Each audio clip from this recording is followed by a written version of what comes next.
link, because that's the way to do it. Put a link in, not a screenshot. But at any rate, I'll click on that link and I will read it, and I hope other people will as well. But I don't know that that's really his motivation. I don't know that because I think probably statistically that argument doesn't withstand. And if I am correct about that, although I am open to being redirected in my analysis, if I'm correct that that doesn't hold water, at least one person in this room, yours truly, remains perplexed about why he is going after large segments of our society. And by the way, it may have started with the Mexicans, and then the Venezuelans, and then the Haitians. During the pandemic, the Chinese, and then that may be just a little sidebar. Travel ban too. The Muslim travel ban. And now the Somalians and the Afghan people. What's the next group that they're going to go after? Oh yeah. One thing I'm thankful for, that the president is supportive of the Jewish community. He goes after the anti-Semitism that goes on. And as a Jew, I am supportive of that. But remember the admonition by I think it was a Lutheran minister. When they came after the Jews, I was silent. When they came after this group, the Gypsies, I was silent. When they came after this group, I was silent. And now they came after me, and there's nobody to protect me. This is the problem. What's going to be the next group of people that there will be an incident that occurs that will cause this government to say, we've got to do something about this group of people, because it will happen. Yeah, another small reminder, let's not forget about the Haitians eating the dogs and cats in Ohio. I went to that town. I was looking to get invited to a barbecue. Nobody invited me, because I never had. I'm always interested in new ethnic meals to and I wasn't able to do that, and I'm so disappointed. But I will say that there were a lot of people that went there, foodies, looking for that opportunity. So there was a positive side to that community, influx of tourism to that town, looking for an opportunity to have cat and dog barbecue, but it just didn't happen. I'm so disappointed. When you invite me into your community to enjoy amenity, I expect it to be there if I'm traveling hundreds of miles to go there. So please don't bait and switch me like that. Thank you, Howard. We'll go to Andrew, followed by Al. Good afternoon, Gary. Can you hear me okay? I seem to... Oh, yeah, real good, actually. Okay, good. Because you were breaking up a little bit. So I wasn't sure if it was you or me. Where do I start? My gosh. I agree exactly with what you just finished saying, that it is a strength. I mean, societies are judged on how they treat the least of their peoples. And that's just the way it is in the West, at least, I would think, traditionally.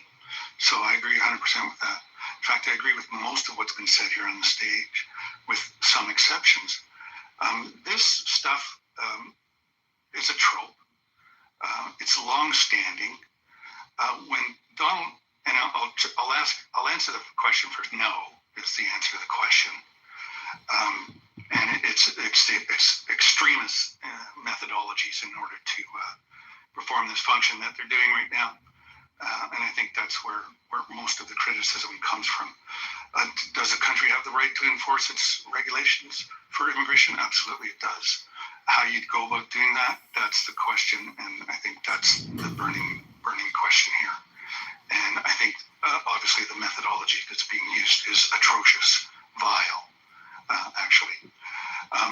But yeah, this this is a long-standing trope. If you look at your own history, now I live in Canada, as you well know, so I'm not trying to be preachy. We have our own issues with immigration, and they're long-standing as well. And I think these tropes in the United States, especially, are just part of your history. You go back to the nativism. If it wasn't the Italians, it was the Irish. No Irish native land. This stuff has gone on forever. It kind of subverted or have been submerged somewhat. But Donald Trump, when he came along, he tipped over that rock, and that's what was underneath it. And he has the ability and has been allowed to speak these things that for a generation, I would think at least, were considered, well, I don't know what you'd call it, considered vile. And I think that's the only word I can express. I try to choose my words with caution, because words have meaning. And I don't think Donald Trump cares. His words are extraordinarily cruel, extraordinarily vile, and he is, and I think the why here is because he's talking to his base. These are low information voters. I don't think they're quite curious enough to actually check to see if what he's saying has any bearing in truth, or if there's any nuance to it. No, it's much easier to just go after that immediate emotional feeling that one has, especially if one feels that I'm not to blame for my own predicament, somebody else is.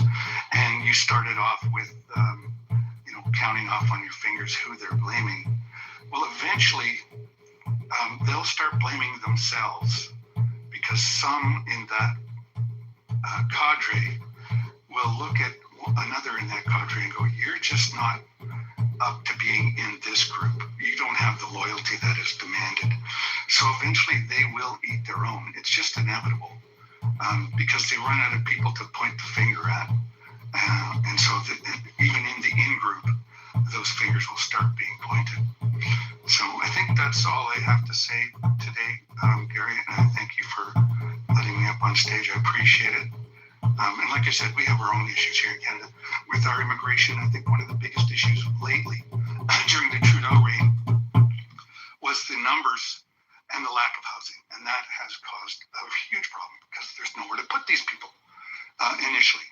And the other, one other thing I'd like to say, and I'll just, it's anecdotal to some degree. And, when people come to a country, yes, some of them will be on welfare, and it may take them some time to get off it. But I think the rule, and not the exception, the rule is that they do. And they'll open up their own businesses, or they'll go into the job market. Eventually, they'll go to get educated, whatever it might be. I think the majority do that. And I'll give you, if you look at the disabled population, many of whom are unemployed, if you give them a job, if you decide that, yes, I can make those accommodations and have this person work for me, you're going to get a way better employee, because they've been unemployed for so long, and they value the fact that they got a job and they worked that much harder. Their time off work is less than the average worker, and they just they perform better. So I think that is true in the immigrant population as well. And I'll land there. Thank you, Gary. We'll now go to Al, followed by David, followed by Dave. Al. Oh, hey, Gary. Great room. Marshall, Howard, Alan, Dave, everybody in the room. I can get very emotional when I think about someone's whole life being completely turned upside down for absolutely no reason, when they're already perfectly existing within, America. And the legal industrial complex and immigration attorneys and the whole system I've never experienced it. I've never gone through trying to get an American citizenship and being here and working with an attorney.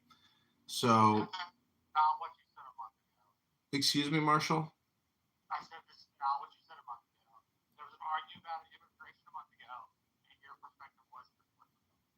Okay, well, I'm trying to think about kindness a lot because I want to be a gentleman, but I also want intelligence. Excuse me, Marshall. Go ahead. I can't hear you. What was that? Okay, thank you, Marshall. Consistency, but kindness to me, I like when people are kind to me, and I want to be kind to other people, but I also want intelligence and priority of intelligence, and that means decision making. And so, it's my opinion that if you listen to Marshall long enough, eventually you'll be repulsed at the way he communicates. But if you're a gentleman and you're intelligent, great outcomes. If you were a gentleman, you would come in with the same nickname every day so we would know who you are. And if you were a gentleman, you would not personally attack anyone in the room, much less a moderator. Please view your removal from the stage as an admonition to not do that again. David G. followed by Dave. Roasting Marshall show. Hey, Gary.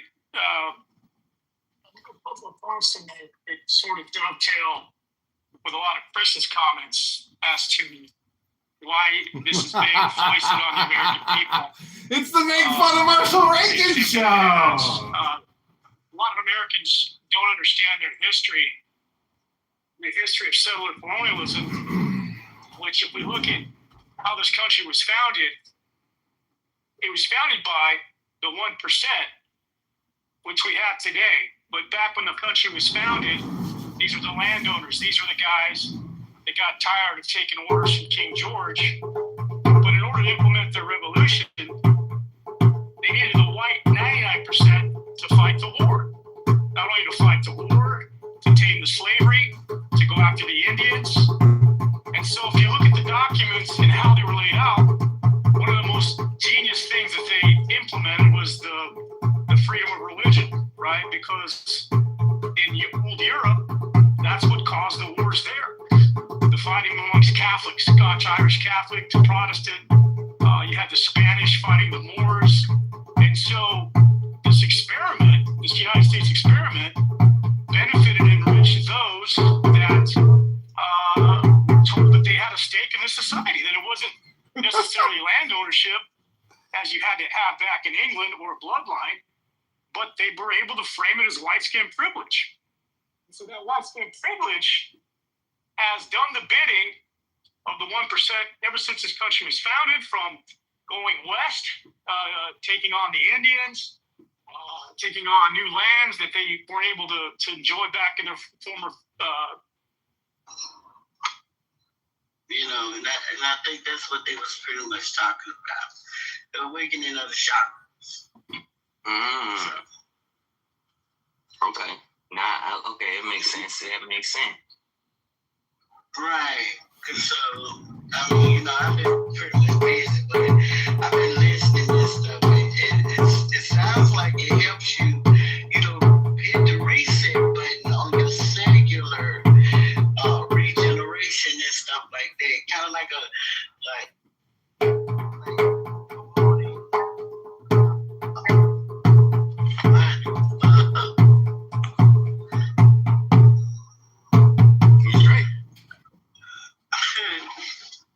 So that's what it. Just thank you, Lord, for all of these things, and I pray them in your name, Jesus. Amen. And do you have a praise song? A praise song. The song. What do you think? Sing praises to your name. Any Yes, I can. We sing praises to your name. Oh, Lord, praises to your name. Oh, Lord, for your name is great and greatly Okay, go to to JohnCongress.com. be Today's Gary Baumgarten show. and we sing praises to your name. Oh.